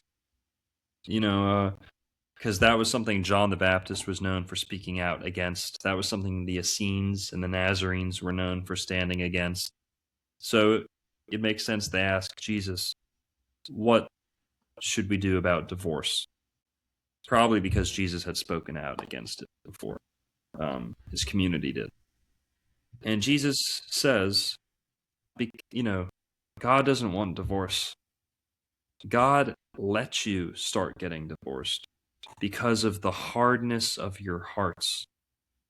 Because of the hardness of your hearts, God made it so. And that's how Christians know not to get divorced. That's why Christians took that so seriously originally, ideally. Jesus is saying you can't use the allowances to justify the path that you're on. The allowances were made before because people were in such dire conditions, getting off the ark, getting kicked out of Egypt, or escaping Egypt. There were certain conditions that God, he essentially felt bad for the Israelites and lowered the bar and said, okay, since, Moses is, by the way, doing this. Moses said, all right, you guys can get divorced. He said, fine, you guys can get divorced. It's not God's grand design or his grand plan. It's not at the highest potential of humanity. So Jesus hits that out of the park when they're asking him about divorce. He says, only because you guys were so unforgiving and selfish that God allowed divorce. Because if he had to punish divorce, we wouldn't have gotten anywhere. Things wouldn't have moved forward if we were worried about divorce in that sense. I think Jesus would have said the same exact thing about flesh. If anyone asked him about flesh eating, I think that is the exact same logic. And I get that from Dr. James Tabor, who is also in Christspiracy. He pointed that out to me for the first time, watching one of his videos, that if the same is true for divorce, if that's true for divorce, it seems it would have to be true for vegetarianism. Go back to the beginning, is what Jesus is saying. Screw the law. Yeah. Forget the law. Yeah, that makes a lot of sense. I guess to bring it back to Jekyll Island, because it's true. Well, my understanding is this a lot of those movements as well. The feminism originated there. And this led to the whole child sacrifice that we kind of see today, right? Yeah, so another big part of the Jekyll Island thing that I guess I was lucky enough to kind of bring to the conversation because no one had talked about it before. Even Timothy Bence, God bless him, amazing researcher, he blew the lid off the child sacrifice part. No one had ever, all these people had written books about the financial side of Jekyll Island. None of them ever tied it to the Indian magic, to the Indian religion. And John D. Rockefeller was infatuated with the Indians. Now, Timothy Bence, that's enough. That's a great contribution. So this is no shade on him whatsoever. But he didn't figure out about the gender side of this. I only knew this from studying the Timucua Indians outside of Jekyll Island. I had heard and I've read in, old books that up to a third of their population, like I told you earlier, was transgender, male to female, mostly. They also had a lot of weird sexual proclivities, but, that was a big one, was that they had a bunch of trans dudes running around, and the men used to wear their hair up in a bun, and I guess the hermaphrodites kind of had their hair like mine right now, like down, they would wear their hair down like a girl. And the warriors had their hair up in a bun, which I think is gayer, personally. But basically, that's how the hermaphrodites, and remember, hermaphrodite in that instance doesn't mean both genitalia, it just means, that was the word they used back then. They didn't say trans. So we've got all these trans Indians running around. They would be like the doctors, the healers, some of the medicine men would be like that. The slaves would usually be emasculated like that too, like forced to just live life like a woman. And they would be the receptive partners in sexual activity too. So this was like a pretty demeaning lifestyle to be subjected to that. Now that same tribe, like I said, the men would have wives, but this was rampant. Sodomy, trans sex was rampant. Okay, the Europeans made note of this. Why does it matter? Because when John D. Rockefeller starts living in Jekyll Island, and you start seeing some of the wives that the Rockefeller family are choosing, boy, oh boy, no pun intended. Okay, these wives look like dudes. I've got a whole folder here. I forget a lot of their names, but if you just go down the Rockefeller men, prominent Rockefeller men of the last 50, 100 years, and look at their wives, almost all of them are 6 foot tall dudes. And this was so popular in some of these circles because I think they were trying to emulate the Indian culture, or at least, some of the Canaanites were like that too. We see certain deities over there in the Middle East that were hermaphroditic. But like Astarte, Ishtar, I think she was trans. Yeah, Ishtar was often depicted as like trans. Some of those goddesses. So to say it's uniquely Indian would be wrong, but the Indians did it a lot, and it seems the Rockefellers were infatuated with the Indian way of life, and they modeled some of their habits after the Indian way of life. So much so that, just to demonstrate, the Indians love to eat oysters. Most of the mounds are oyster mounds. They're like all the oyster shells piled up into a heap. John D. Rockefeller's favorite food, to this day, we call them oysters Rockefeller. Oysters Rockefeller. It's when you eat, like a plate of oysters with some condiments.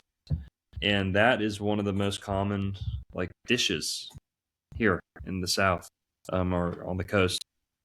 And oysters Rockefeller, it seems that's another, there's only so much to eat when you're down here, so it's not that uncommon. But let's take it a step further.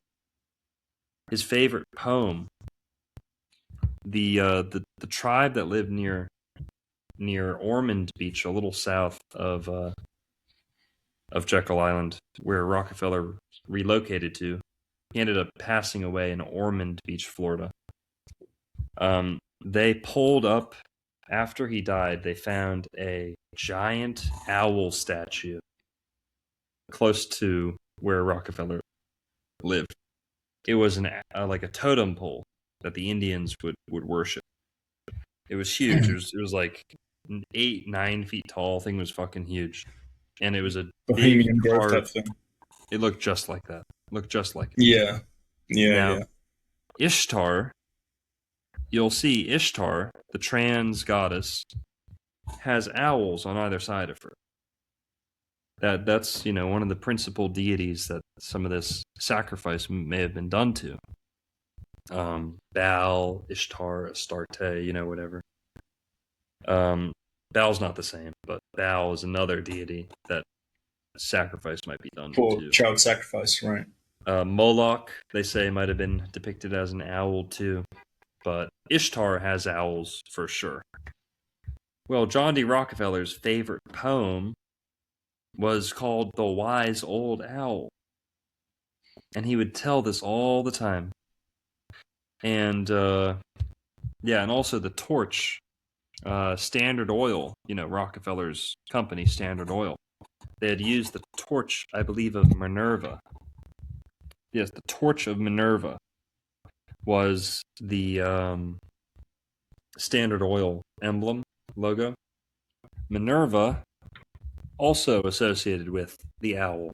So the common thread here is the owl worship and owls being associated with child sacrifice is a thing that goes way, way back. And John D. Rockefeller was also obsessed with the owls. So I wish I had some pictures to show you. Can I share screen? Yeah, please. Okay, yeah. Let's try that. That might be good because you might like seeing some of these lovely ladies. Yeah, go for it. Okay. All right. I've got a couple. I don't have a full presentation, but I just looked real quick and I've got a couple of them. Okay. If you could. Oh, perfect. Yeah. So. Right. Yeah. Yeah. This is what those trans Indians kind of looked like. You know, they'd be doing the slave work. They'd clear the dead, tend to the wounded and stuff like that after a battle. This is John D. Rockefeller. Now, she's not remarkably masculine or anything, but that could be a dude. It could be. Yeah, I mean, let's not rule it out. I mean, yeah. Big, strong. No disrespect. Big strong jaw. That's strong. Yeah. Big, strong jaw. Okay. But yeah, I'm not going to say that's 100% at all. Yeah. Yeah. Bruh. Yeah. Bruh. Yeah, I see it. Okay. Yeah. Yeah. 100%. And remember, the surgeries weren't as good as they are today, you know, back then. So, and some of this black magic would definitely wear off by the time you're like 80. But, there's way better pictures than that. Okay, way, way better. Go check out my Ormond Beach Uncovered video. That one goes into the LGBT trans wife thing a lot. Yeah. Well, I do find it interesting because, like, it's these kind of meetings where they were setting up even the school systems and stuff like that. I think this was another thing originated in Florida. And, you know, John D. Rockefeller, there's that famous quote, "I don't want a nation of thinkers, I want a nation of workers." And, you know, when they're setting up the schooling, obviously, you know, we've had, well, this is more prevalent in America, but the whole white guilt, you guys, the white population kind of getting blamed for the whole slavery and everything else. But it seems to be the case that a lot of the slave owners were Jewish, if I'm not mistaken. Yeah, there's like a lot of myths attached to that. Number one, the myth that slavery was unique to the South, you know, the southern United States. The Africans were enslaving each other since the beginning of time, by the way. But how did they get to America? You know, since like the 60s, 70s, 80s, there has been a lot of talk. There's been books written about Jewish involvement in the slave trade. In response to that, there's been a huge push from the mainstream media, from the people who cancel, you know, whoever they are, people with canceling power. Yeah, ADL. They basically have gone on a huge counter-offensive, a counter-attack, basically saying that's a total myth. That no, Jews were not at all overrepresented in the slave trade. That they were somehow, you know, minorly, barely, if at all, involved. You know, don't even worry about it. So much gaslighting and propaganda has been done to just squash this, to make it go away. But I want to tell the truth about that. It needs to be told, and white America should not bear the brunt of this responsibility or guilt or anything like that. And by the way, no one alive today was alive back then, so no one deserves reparations. No one should be talking like that. No one should be expecting anything like that. I've got Irish ancestry, mostly. The Irish were enslaved in America. The Irish were the first slaves in America and the last slaves in America. Okay. Black slavery was outlawed when you had child slavery in the North, when you had Italian and Irish, segregation, things like that, Yeah, I mean it's still prevalent in Africa today, and we have the Ottoman Empire. Slave itself is a Slavic term.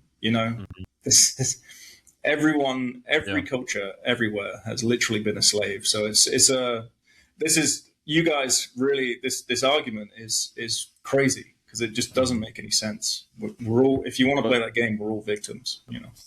100%.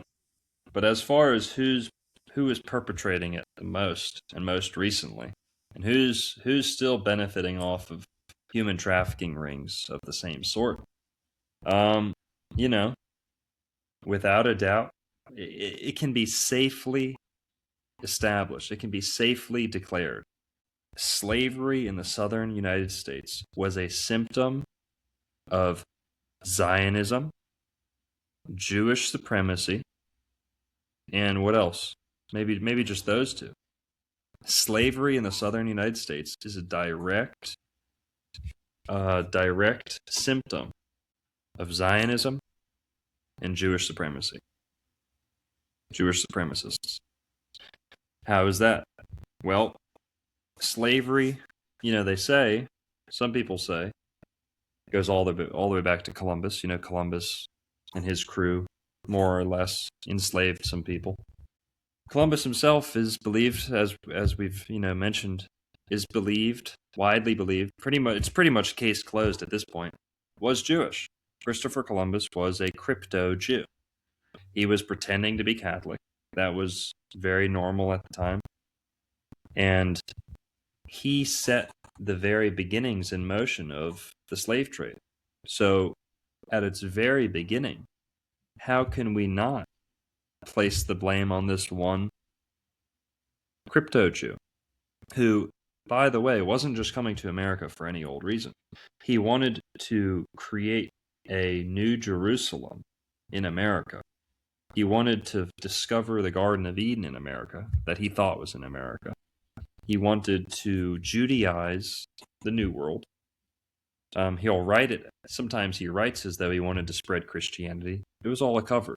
It was all a disguise. That's what you had to do back then to stay alive, The Jews had been expelled from Spain. Right when he, the exact same time, yeah.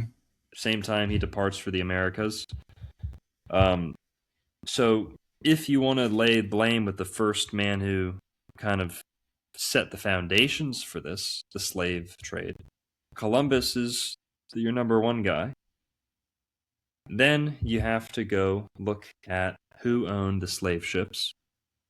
And guys, people, they'll do everything they can to tell you it wasn't Jews owning the slave ships. It was Jews owning the slave ships. I've checked. I've looked through the logs, not just the conspiracy stuff, not just the snapshots you see here and there on TikTok or whatever. Go look at slave ship logs that are available.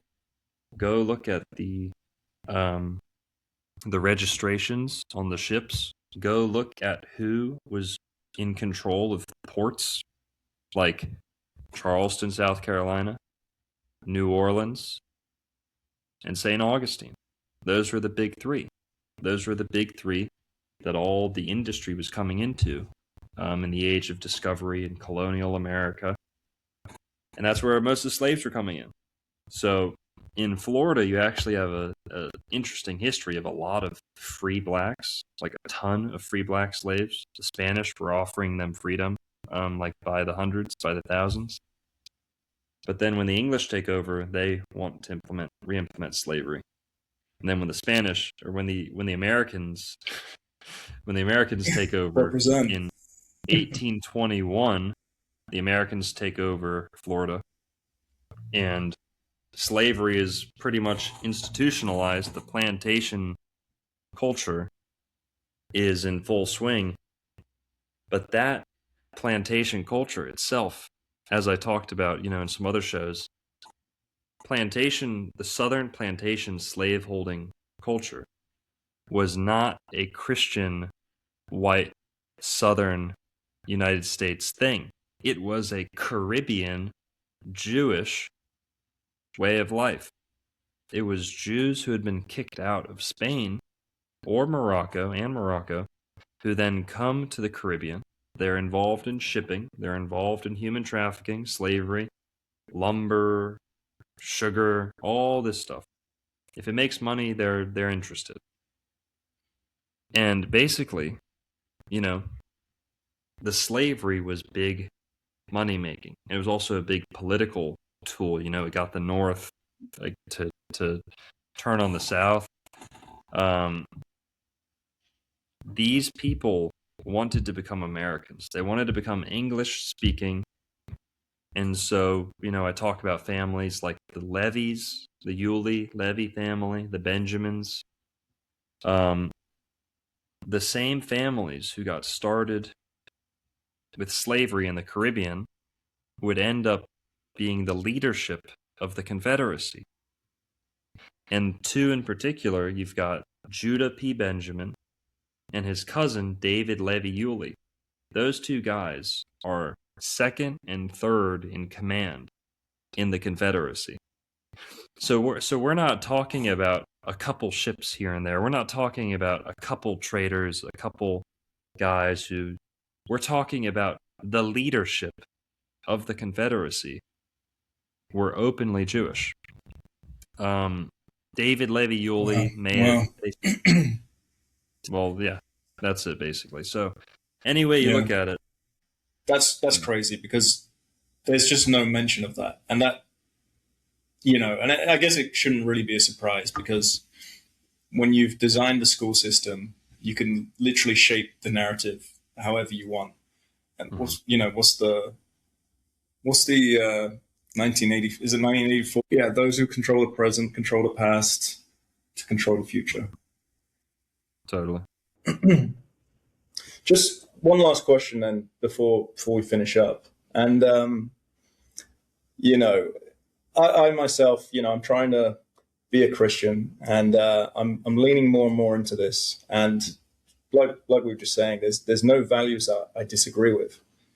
And when we think about kind of modern Judaism and this whole blood sacrifice and stuff, the Talmud verse which always gets brought up is they resurrect Jesus and he's burning an excrement for all eternity. So you're like, okay, well, there's clearly black magic at play. So is that the ultra orthodox that seem to be, guilty of this? So I'll tell you what, after all my studies, and I'm not a lot of studies, okay? I'm pretty young. I just turned 29. So I've got a lot of learning and stuff to do. But I'm fairly blessed to have a lot of resources at my disposal. I work at a bookstore, Wow. religious bookstore, spiritual, conspiracy theories. But we're not like we're not like a new age bookstore. Our largest section is Christianity. We've got a Judaism section. We've got, we carry commentaries, like Jewish commentaries, relevant to the Talmud and things like that. I'll tell you this and we carry Aleister Crowley. We've got ceremonial magic. We've got all that stuff. We don't carry any real black magic stuff, okay? Black magic, and I'll tell you what, after reading all that I can and studying this, black magic is blood magic. If you need to shed blood, that's black magic. Black magic, a ritual where you're shedding blood or using death, slaughter, sacrifice, that is black magic. White magic uses, you could say, sexual fluids or creative forces. You don't need to kill something, okay? Now, some people you can denounce that and say that's nasty too. But black magic is blood. That's the distinction. You are killing to get what you want. Something needs to die for you to get what you want. That's essentially the essence of black magic. Now, you could say, if that's your definition of black magic, you could say there's black magic in the Old Testament. How about this? Orthodox, not Orthodox, again, Khazarian, not Khazarian, whatever. What unifies them, what unifies the enemy, and again, my only enemy, my spiritual nemesis, is the people who are still in favor of animal sacrifice, blood sacrifice, human sacrifice. If you're opposed to blood sacrifice, you're good in my book, more or less, at least on one front. If you're in favor of blood sacrifice, you're my spiritual nemesis. You're stuck in the Stone Age. You are essentially conducting vampirism, like you mentioned, the necromancy. What is this? What is all this nastiness? What is it for?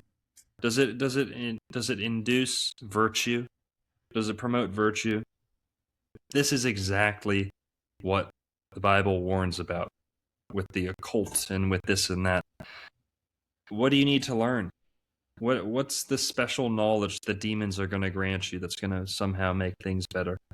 It's not making anything better. It's all for self-gain. It's all for greed, blessings from a dark, dark, malevolent deity. So, I'm not going to point to Orthodox or non-Orthodox or anything like that. It's that simple to me. I've met good Orthodox Jews. I've met Orthodox Jews that are just nice and have a smile on their face and they love their family and, it's good to hear. Yeah. It's the ones that are in favor of sacrifice. And remember, there's secular Jews who have nothing to do with religion. They might not even do Hanukkah, but they're as rotten as anybody else, And So basically, sacrifice, blood sacrifice is what to look out for. That's the thing that determines it. Okay. Yeah, because we are just flooded with information. So it's really kind of important we have these talks and trying to suss it all out. And there is genuine anti-Semitism today, and which is horrible, obviously, because people can just be born that way, and there's nothing. It's not as bad as it's only as bad as anti-Christianism or anti-whatever or Islamophobia. No, I agree with that. It is a narrative as well, which is getting blown out of proportion, and at the end of the day, that's a political tool as well. Wow, I mean, thank you for all your research.